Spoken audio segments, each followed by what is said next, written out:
Hello and welcome everyone to this session. In the beginning, I'm taking this opportunity to express my apologies. The YouTube live that we scheduled today, given the instability of internet connection, turned out to be a mess. That's the reason why I'm recording this session separately. This session is on the mistakes we repeatedly make while approaching paper two. Okay.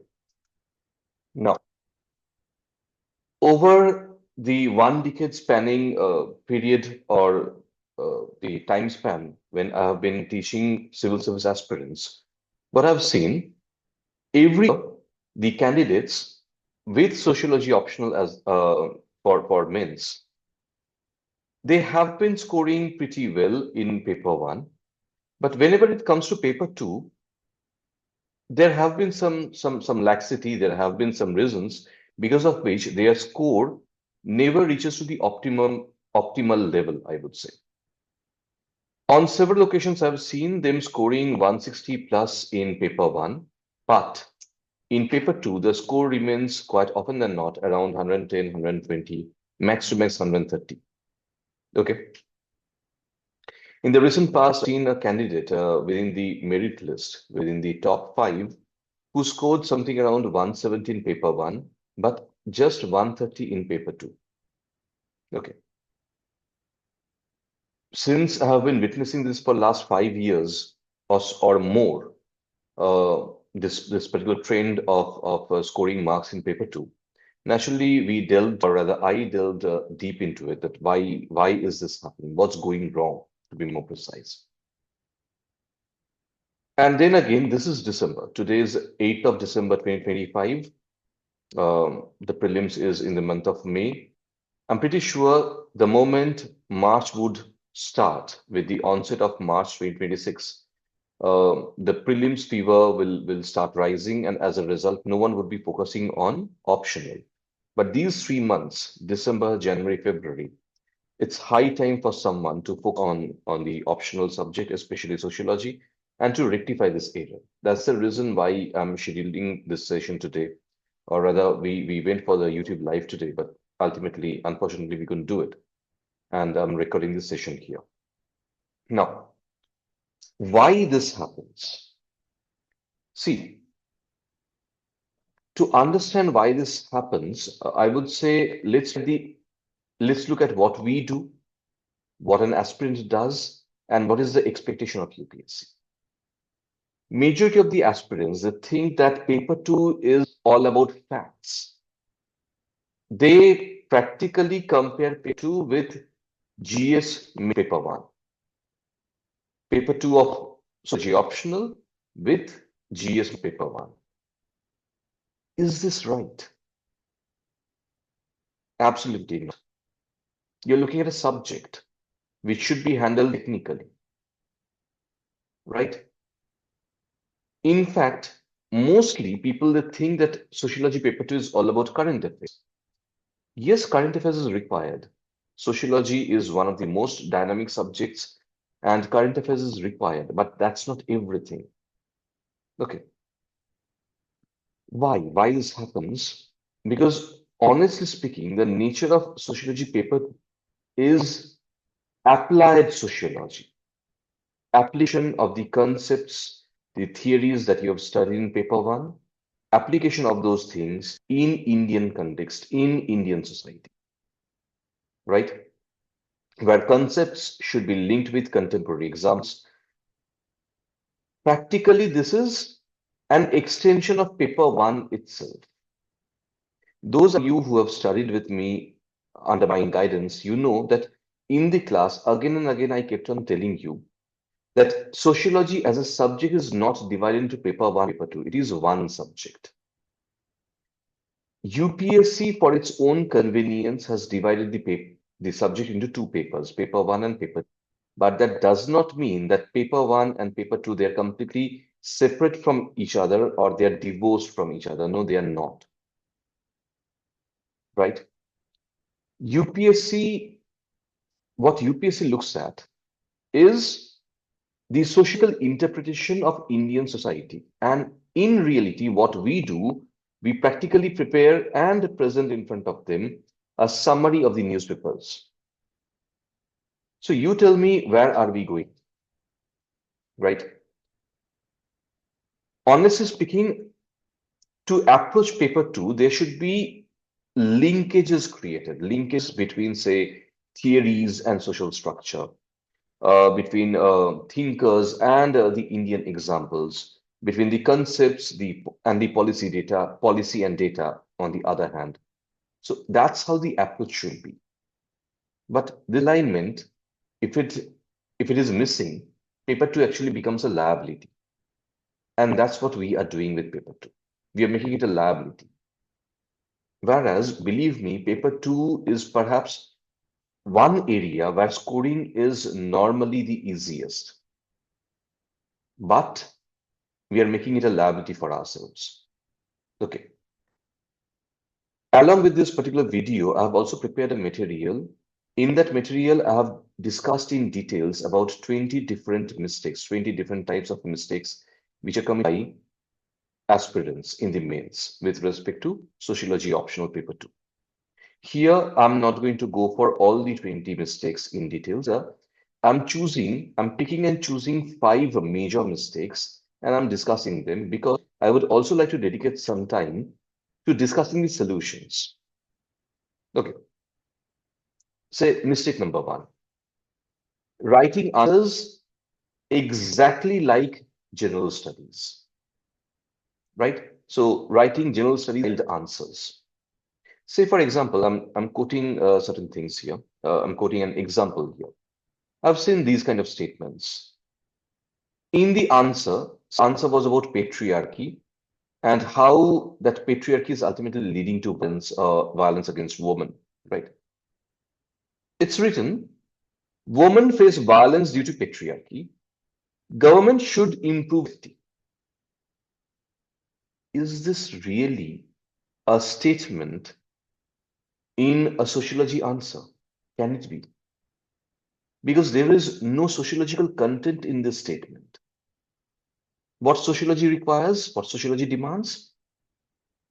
Obviously, here I had to look into patriarchy or patriarchal structure from the point of view of the sociological studies, whether we talk about Sylvia Walby in paper 1 or Neera Desai in paper 2, right? Did we do it? Was it there? No, it wasn't. At the same point of time, the feminist perspective, Neera Desai was obviously one of the feminists in India. That should also be discussed, or that may also be discussed. Then the discussion should be substantiated with the help of data. Say, National Family and Health Survey 5, right? In that National Family and Health Survey 5, I'm looking at data on domestic violence. It can easily be used. At the same point of time, Indian case studies can also be used, or should be used rather. Now, if someone uses these things and structure the answer properly, it will be fetching something in between 2 to 7. If not 7, at least 6.5. But these GS style answers, they would be providing max to max 4. And that's the trap where majority of the students they're getting trapped, where they're getting stuck. Okay. Mistake number 2 that I've seen, not using the thinkers of paper 1 in paper 2. Why? Who told us not to use the thinkers of paper 1 in paper 2? Are the thinkers of paper 1, is there any taboo as such? I don't know. Let me see rather, right? Say, for example, if I look at thinkers like Durkheim can easily be used or applied in the study of family, in the study of religion, in the study of education, social solidarity or bonding among Indians, say the concept of unity within diversity or pluralism. Durkheim can be easily used here.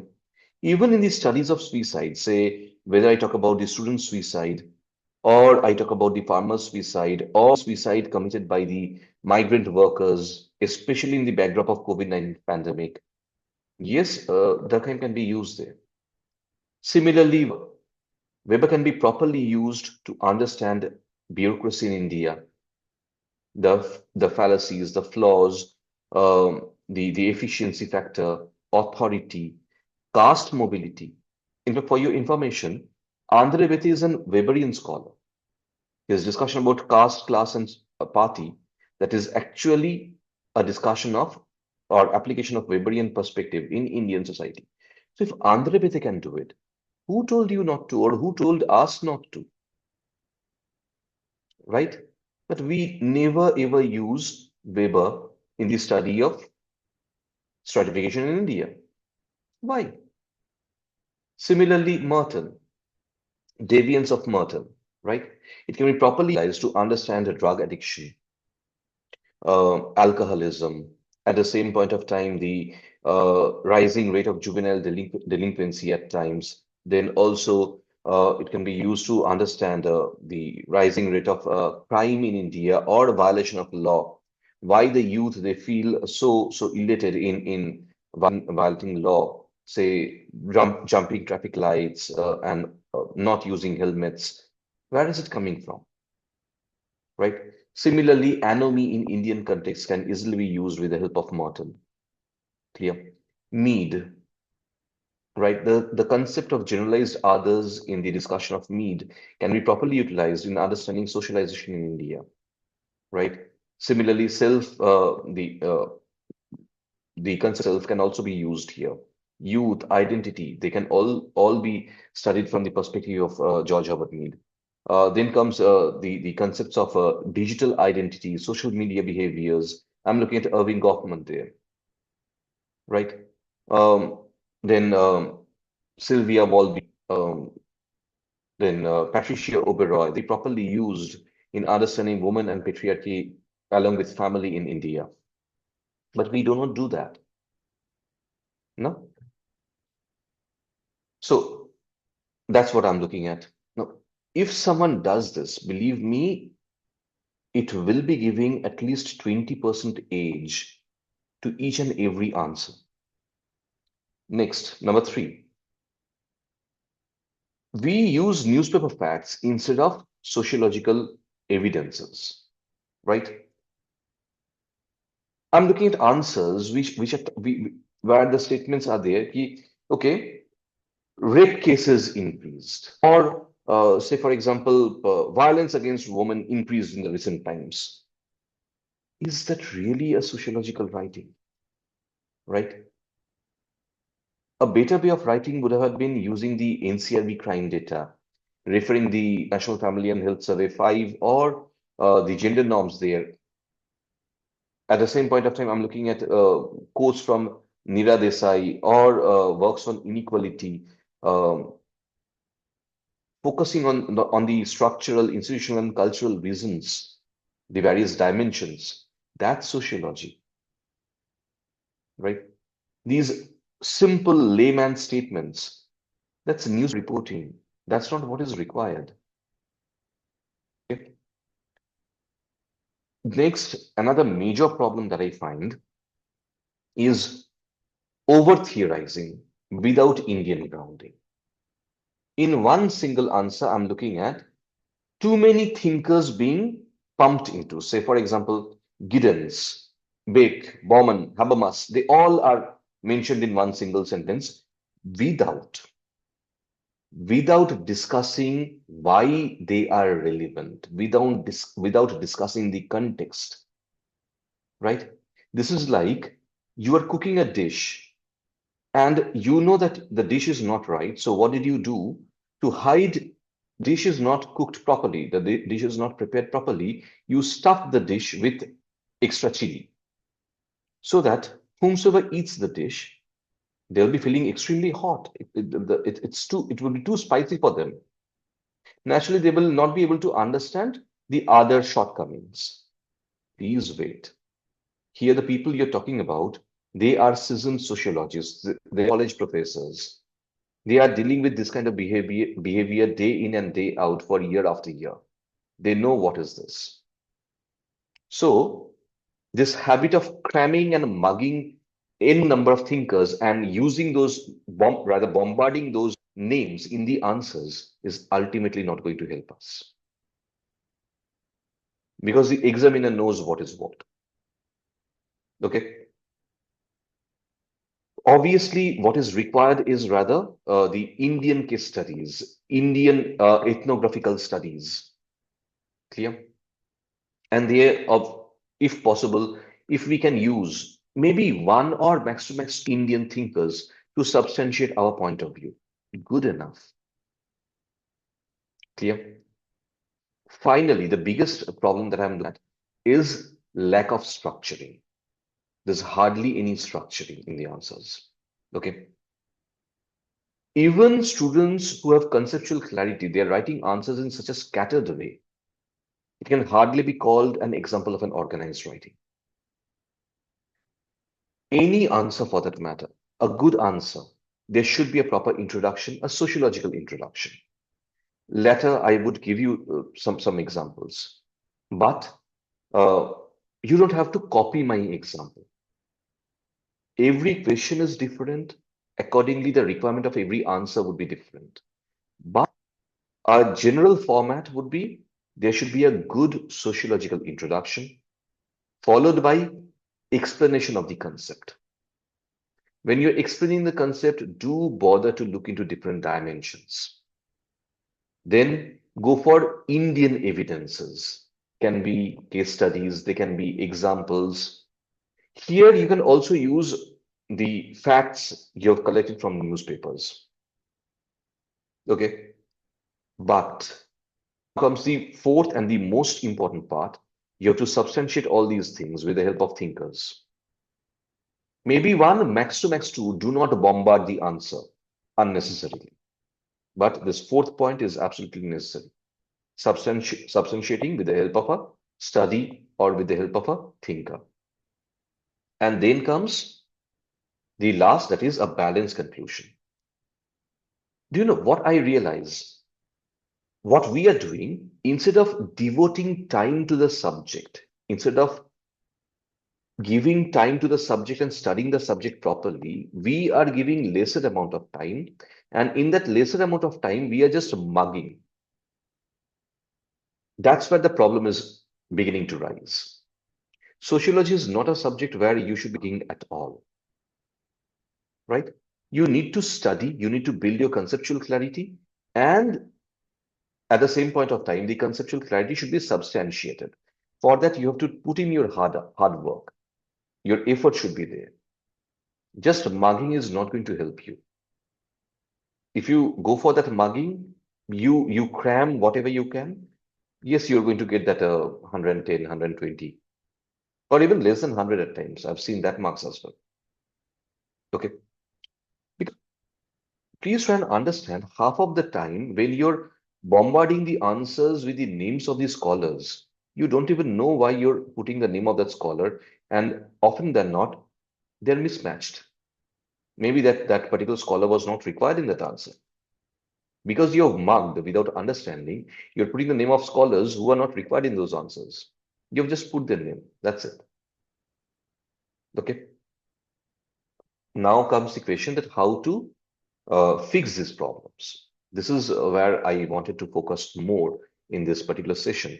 That's the reason why I wanted to go for the YouTube, but ultimately because of the instable internet connection, I couldn't properly do it. Now, let's come to the fixes. Build the concepts, number one. Study, give time.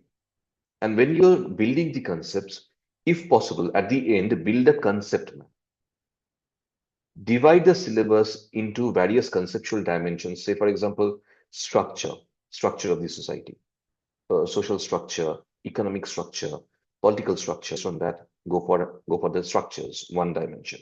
Number two, change, the kind of changes we are looking at, whether in family structure, whether in kinship system, whether in political system in India, whether in religious system in India, whether in caste mobility, right? Look at the changes. Then the institutions, then the inequalities that we are looking at. Okay. Similarly, the policy dimensions. So this way, thematically, create a concept map. Okay. Then maintain thinkers paper two integration. Just a while back, I was talking about the application of various thinkers, right? how they can be easily integrated. Create such an integration chart if possible, an integration table maybe. Do it. Fine. Number three should be focusing on the examples, the recent examples, or not just the recent examples. Along with the recent examples, I would also be talking about the various case studies. So create a database maybe of it, right? A data bank kind of, practically a ready reference data bank kind of, where uh, say National Family and Health Survey 5, National Family and Health Survey 6, data from there, the periodic labor force survey data from there, NCRB, gender gap index, education indicators, NSS household survey, right? At the same point of time, the Niti Aayog indices, UNICEF's reports, collect the data from there, create a data bank, okay? Periodically do revise it. That's another way of moving forward. Next thing I would be talking about, which is primarily not seen nowadays, use of micro diagrams wherever relevant. Say diagrams like the social movement cycle, rural-urban continuum, gender inequality pyramid, caste-class overlap, modernization trajectories. Today, given our more than required focus on the guidebooks where the diagrams are not given, we have not learned to use diagrams in sociological answers. Believe me, you go for any mother book and you will find the diagrams there. Sociology is a subject of social science where the concepts are built on rationality. If you understand the concept and if you can present that concept in the form of diagrams, obviously it's going to fetch you more marks. But condition, diagrams are two-edged swords. If you're using diagrams, you have to ensure that they're conceptually right. At the same point of time, you also have to ensure that in the answer, you write at least one or two sentences explaining the diagram. You do that, and I promise you, you'll be fetching at least 1 mark more than the others, right? But practically nowadays, we don't see answers containing diagrams. That's a major problem. That's another major area. Okay. I won't deny, even people like me, when we write the model answers, uh, see, I don't know graphic design. So obviously, while writing your answers, I can't always include the diagrams there as well. With that shortcomings there in the model answers that I prepare, that I write and share with the students. But that's because of this reason that I don't know graphic designing. I don't know how to draw the diagrams properly. Because if I try to do it on PowerPoint or so, one single diagram is going to take at least 4 or 5 hours for me. I hope you understand the requirement of time that's going to go there. That's the reason why normally we fail to include, but or else the handwritten diagrams which we include in our articles, uh, they're obviously on any given day they prove the command over the concept of the writer, right? So if you can use them, there's nothing good like it. And last but not the least, please follow a structure.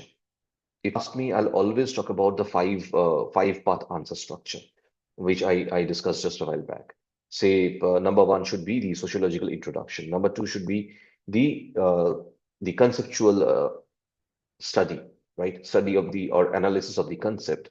Number three should be the evidences from India, the examples or case studies from India. Number four, the thinkers, integration of the thinkers, and number five should be the balanced conclusion, right? So this is what I would be talking about. Let's give you a live demo here. Okay. I have seen this question, and from that question only, I'm using it. The question talks about, it says, discuss the patriarchal nature of Indian society with reference to contemporary challenges.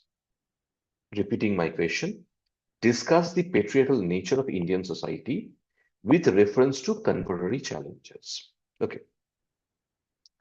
Typically, an answer written by a student, how would it be? It will talk about the various crimes which are being committed given the patriarchal nature, the patriarchal structure of the society. Say, feticide, infanticide, body deaths, right? It may also talk about the exclusion and inequalities that women face. It's good for GS. In sociology, I need thinkers. I need a structure. I need evidences. I need data. None of those things are here. This answer, either it is becoming a newspaper entry or it is becoming an answer of GS paper 1. This is not an answer of sociology. If I have to write this particular answer, this question is about patriarchal nature of Indian society with a reference to contemporary challenges. The first thinker who comes to my mind, or the first book which comes to my mind, is Woman in India, written by Neera Desai. Or there is one thinker in paper 1 as well, Sylvia Walby. Her work on patriarchal structure. Clear? If I'm quoting Sylvia Walby in the introduction, say if I use Sylvia Walby and his study of patriarchal structure, I have to integrate that with Indian situation in the context of India. Why am I using Sylvia? If I'm using Neera Desai, she can be easily accepted. Okay, that's my introduction. I'm going to go for the body. In the body, as I told you, the first thing should be analysis of the concept in the question. The concept in the question is contemporary challenges rising out of the patriarchal nature, right? So I'm going to look into patriarchal nature of the society or social structure for that matter, where obviously I have to look at the different dimensions. Dimensions means structure of the society, right? Then talking about, say, culture. I'm talking about relationship, the social interactionism, right? I'm talking about the institutional framework. How am I going to use them? Very simple. Say, if I talk about structure, social structure, structural dimensions, I'm going to talk about labor force participation ratio, men versus women. I'm going to talk about inheritance. I'm going to talk about property ownership, right? At the same point of time, if I'm talking about cultural dimensions, I am going to talk about norms. I'm going to talk about purity and pollution, the concept of purity and pollution. Let me ask you, during the time of menstruation, how has traditionally the society treated women? It's practically another form of untouchability, and that's originating because of the concept of pollution. I don't know whether it has anything to do with the reality or not. In my opinion, there is no connection with the reality, but the concept is there, and that's the cultural dimension. In relational terms, I'm looking at family, I'm looking at marriage, I'm looking at the relationship between the husband and the wife. How husbands are treated to be superior than the wives. Status of the husband always superior than the wife. No? So in that dimension, or even at the time of in terms of wife giver and wife taker, right? I'm looking at the study of Iravati Karve, Louis Dumo as well. Clear? So that's how I'm looking at this. No, here you don't have to quote the thinkers. Just discuss the concept first. Then in institutional framework, say work, say in legal terms, law, clear? Then substantiate all this discussion with the help of data. Say National Family and Health Survey, say PLFS, Periodic Labor Force Survey, say National Crime Records Bureau data. And then come for, then the person should go for the Indian examples also. Yes, examples can also be given, say, Ka Panchayat, or say the gender gap Even in Kerala, I'm looking at gender gap. Then I'm looking at the gig economy exploitation, right? Finally, go for the thinkers like Patricia Uberoy, Sylvia Walby, even Andarevete. Why not? But one, max to max two, not more than that. We in the class, while teaching you, we take names of 4 or 5 thinkers. We also discuss the relevance of their discussion, that why in this context they fit in. This is with the expectation that you will be remembering at least one or two. We don't expect you to remember all the thinkers while writing answers. That's why we discuss n number of thinkers, but that does not mean you will be bombarding all the thinkers meaninglessly in the answer. Please do not do that. And then the conclusion, which should be balanced, reform oriented, but sociological, right? So this is how the difference is to be created. Okay. If I may try to revise what I talked about, what I discussed in summary, right? I'm going for 5 key points here. Number one, please try and understand paper 2 is not GS. It is sociology applied in India. Okay. Number two, thinkers of paper 1, they can be and they should be applied in paper 2 answers. Number three, use sociological data, not newspaper facts merely. Okay. Number four, Indian examples plus scholars. You genuinely want to fetch high marks? Go for that. Lastly, structure the answer like an aspirant of sociology optional. It's not an essay. Do not try to write essay. Okay. I hope I have been able to make these points clear. Um, on next Monday, I would like to schedule another YouTube live. It would be on how to read paper 2 like an aspirant of sociology optional. Clear? So with this topic, I would like to schedule another YouTube live. Achha, by the way, in the description of this particular video, you'll find a material, PDF of a material. Download that. You'll find the link of Google Drive from where the video would what that material would be available. Download it. All the possible mistakes that I've seen, I have tried to note them down. Right? So go through those things. You'll understand what are the different mistakes we do. In this particular session, intentionally, I focused primarily on the solution part. Okay. I hope this particular session helps you. Let's try to score as much as possible. Okay. All the best. Thank you. Thank you all.